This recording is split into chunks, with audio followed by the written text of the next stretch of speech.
जय हिंद दोस्तों, स्वागत है आपका आपके अपने YouTube चैनल डिटर्मिनेंट स्टडी पर। मैं आज आपके लिए 9 मई 2021 के कुछ महत्वपूर्ण करंट अफेयर लेके आया हूं। अगर आपने अभी तक मेरे चैनल को सब्सक्राइब नहीं किया है तो कृपया सब्सक्राइब कर लें और बेल आइकॉन दबाना ना भूलें ताज़ा अपडेट प्राप्त करने के लिए। तो चलिए हम पहले क्वेश्चन की ओर बढ़ते हैं।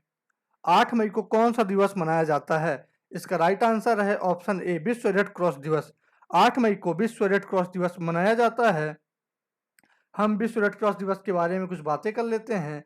यह दिन अंतर्राष्ट्रीय रेड क्रॉस और रेड क्रिसेंट मूवमेंट के सिद्धांतों को मनाने, लोगों की पीड़ा को कम करने और उन्हें स्वतंत्रता, मानवता, निष्पक्षता के साथ सम्मानजनक जीवन यापन के लिए सक्षम बनाने का लक्ष्य रखता है। 2021 में वर्ल्ड रेड क्रॉस दिवस की थीम है अनस्टॉपेबल। फिर से सुनिएगा, 2021 में वर्ल्ड रेड क्रॉस दिवस की थीम है अनस्टॉपेबल। आपको बताना चाहूँगा, यह दिन हेनरी डुनेंट की जयंती का भी प्रतीक है। हेनरी डुनेंट ने international committee of the red cross की स्थापना की थी। हेनरी डुनेंट पहले नोबल शांति पुरस्कार के प्राप्तकर्ता भी थे।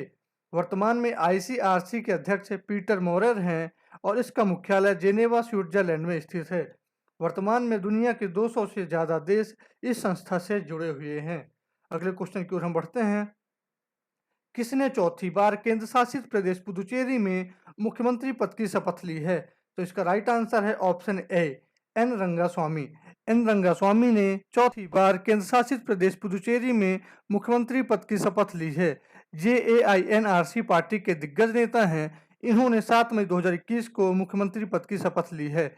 इन्हें पुदुचेरी के उपराज्यपाल तमिलिसाई सौंदरराजन ने शपथ दिलाई है। ये चौथी बार पुदुचेरी के सीएम बने हैं। दोस्तों, आप लेफ्ट साइड पुदु रंगास्वामी जी का फेस देख रहे हैं। इन्होंने अपना पहला विधानसभा चुनाव 1990 में लड़ा था। दोस्तों, इस बार पुदुचेरी में एआईएनआरसी और भाजपा गठबंधन की सरकार बनी है। हम पुदुचेरी के बारे में कुछ बातें कर लेते हैं। तो दोस्तों, आप स्क्रीन पे लेफ्ट राइट साइड पुदुचेरी का मैप देख रहे हैं। इसे पहले पौंडीचेरी भी कहा जाता था और वर्तमान में भी इसे पौंडीचेरी कहीं-कहीं कहा जाता है। यह भारत के 8 केंद्र शासित प्रदेशों में एक है। इसकी राजधानी पुदुचेरी ही है। पुदुचेरी पहले फ्रांसीसी शासन के अधीन था। इसे भारत में 1954 में विलय किया गया। ये भारत के पश्चिम में केरल से घिरे पश्चिमी घाटों के मालाबार तट पर स्थित है। अगले क्वेश्चन की ओर हम बढ़ते हैं। किस टेनिस खिलाड़ी ने लॉरियस वर्ल्ड स्पोर्ट अवार्ड 2021 जीता? तो इसका राइट आंसर है ऑप्शन ए, राफेल नडाल। टेनिस खिलाड़ी राफेल नडाल ने लॉरियस वर्ल्ड स्पोर्ट अवार्ड 2021 जीता। राफेल ने यह अवार्ड 6 मई 2021 को स्पेन के सेविले से आयोजित आभासी पुरस्कार समारोह में लॉरियस अवार्ड स्पोर्ट 2021 जीता। इसी समारोह में टेनिस के प्रतिष्ठित खिलाड़ी नाओमी ओसाका ने world sports women of the year पुरस्कार 2021 जीता है। कोविड-19 महामारी के कारण यह समारोह ऑनलाइन रखकर ऑनलाइन पुरस्कार वितरित किया गया है। बात दोस्तों लॉरियस वर्ल्ड स्पोर्ट अवार्ड की आई, तो चलिए हम उसके बारे में जान लेते हैं। ये पुरस्कार पहली बार 2000 में आयोजित किया गया था। ये पुरस्कार 6 श्रेणियों में पुरुष और महिला खिलाड़ियों को दिया जाता है। तो ये श्रेणियां इस प्रकार हैं: sports women, sportsman, team, break through, comeback और एक्शन हेतु दिया जाता है। अगले क्वेश्चन की ओर हम बढ़ते हैं। इजरायली कंपनी इकोपिया भारत में किस देश के लिए सौर प्रौद्योगिकी का उत्पादन करेगी? तो इसका राइट आंसर है ऑप्शन सी, संयुक्त अरब अमीरात। इजरायली कंपनी इकोपिया भारत में संयुक्त राष्ट्र अमीरात देश के लिए सौर प्रौद्योगिकी का उत्पादन करेगी। इजरायली दूतावास ने 6 मई 2021 को यह सूचित किया है कि अंतर्राष्ट्रीय federation of Indo Israel chambers of commerce द्वारा एक साझेदारी शुरू की गई है, जिसके माध्यम से एक इजरायली कंपनी यूएई में ऐतिहासिक परियोजना के लिए भारत में अभिनव सौर प्रौद्योगिकी का उत्पादन कर रही है। दोस्तों, बात यहाँ पर international federation of Indo Israel chambers of commerce की आती है, तो हम इसके बारे में जान लेते हैं। इसकी ऑफिस भारत के बेंगलुरु शहर में स्थित है। इसका उद्देश्य दुनिया भर में इजराइल और भारत के प्रवासियों के बीच वाणिज्य, नवाचार, सांस्कृतिक आदान प्रदान, सद्भावना और निवेश को प्रोत्साहन और बढ़ावा देना है। दोस्तों, आप लेफ्ट में यूएई का मैप देख रहे हैं और राइट में दोस्तों आप इजराइल का मैप देख रहे हैं। यूएई की करेंसी दिरहम है और इजराइल की करेंसी इजराइल शैकेल है। इजराइल की राजधानी यरूशलेम है और इजराइल के वर्तमान प्रेसिडेंट रूबेन रिवलिन हैं। अगले क्वेश्चन की ओर हम बढ़ते हैं।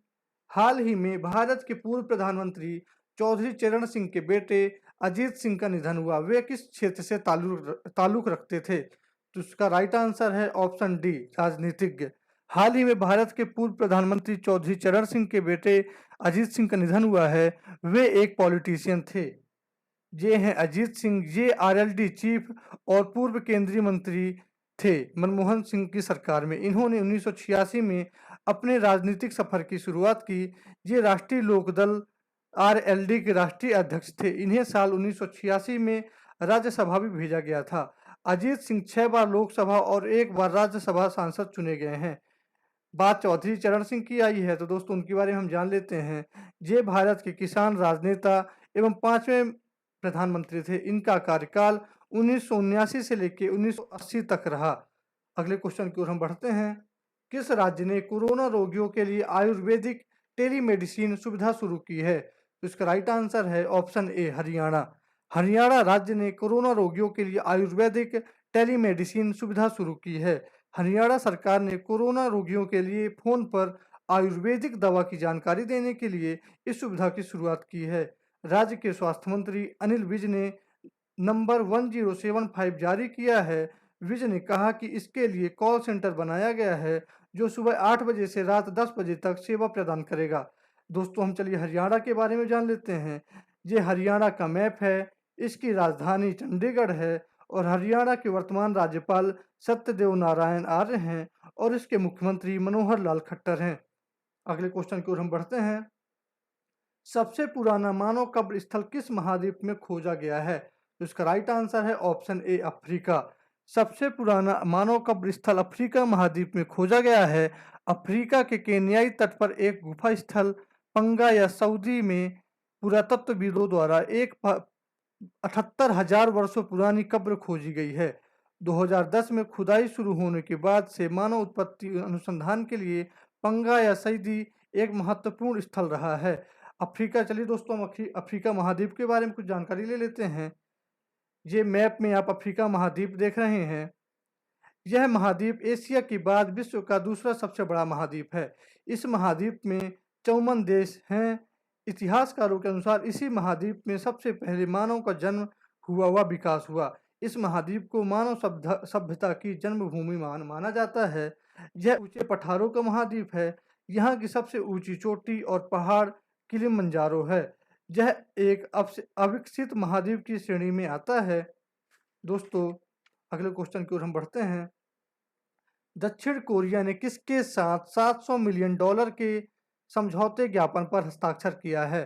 तो इसका राइट आंसर है ऑप्शन बी, एशियाई विकास बैंक। दक्षिण कोरिया ने एशियाई विकास बैंक के साथ $700 मिलियन के समझौते ज्ञापन पर हस्ताक्षर किया है। उन्होंने अगले 3 वर्षों में एडीबी संप्रभु विकास परियोजनाओं के लिए दक्षिण कोरिया से 700 मिलियन का सह वित्त पोषण किया है।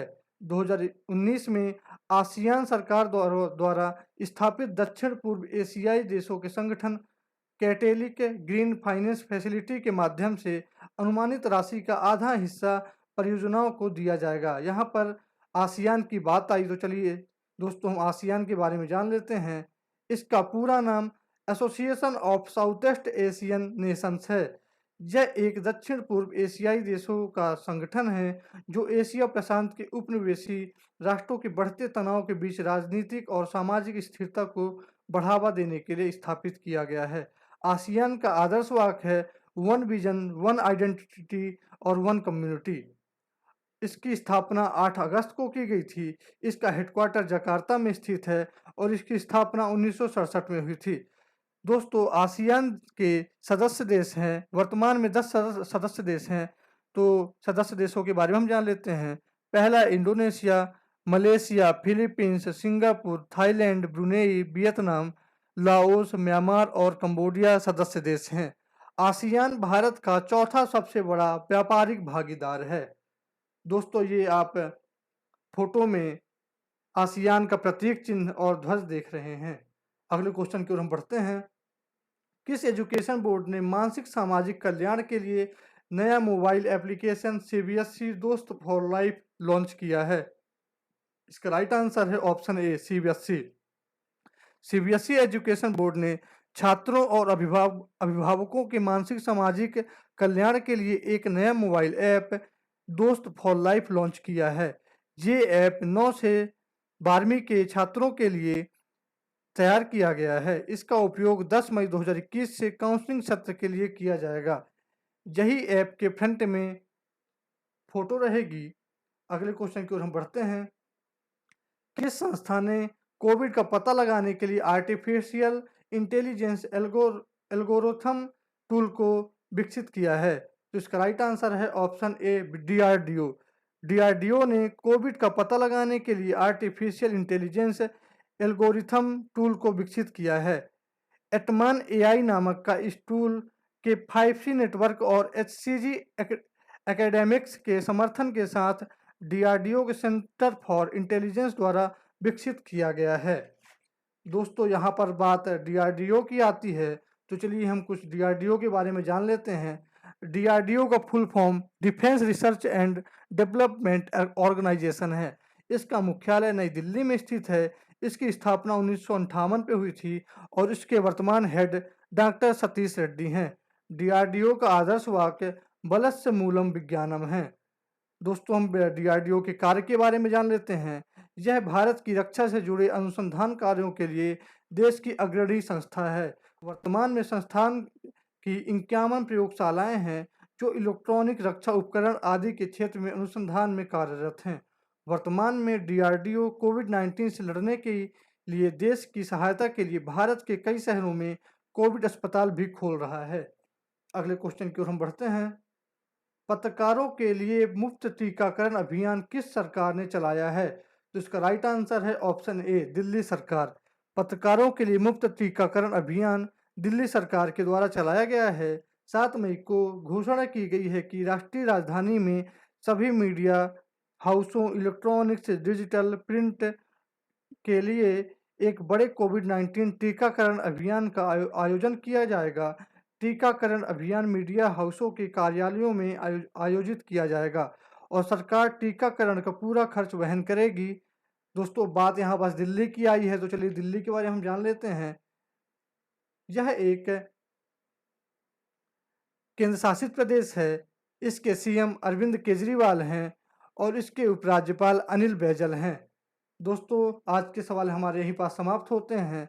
मेरे द्वारा हर वीडियो में क्वेश्चन आपके लिए लाया जाता है जिसका आप आंसर मुझे कमेंट बॉक्स में दे सकते हैं। तो क्वेश्चन इस प्रकार है, अंतर्राष्ट्रीय श्रम संगठन का मुख्यालय कहाँ स्थित है? इसके ऑप्शन हैं और Washington DC, Geneva, Paris, Brussels. दोस्तों इसका आप आंसर मुझे कमेंट बॉक्स में दे सकते हैं। दोस्तों हर वीडियो के अंत में मेरे से आपको मेरे से एक क्वेश्चन किया जाता है जिसका आप आंसर मैं आपको बताना चाहूँगा। विश्व का सबसे बड़ा बंदरगाह कौन से देश में है? तो इसका राइट आंसर है विश्व का सबसे बड़ा बंदरगाह है शंघाई बंदरगाह है जो कि चीन देश में स्थित है। दोस्तों अगर आपको वीडियो पसंद आई हो तो कृपया लाइक करें और ज़्यादा से ज़्यादा लोगों में शेयर करें। Thanks for watching video.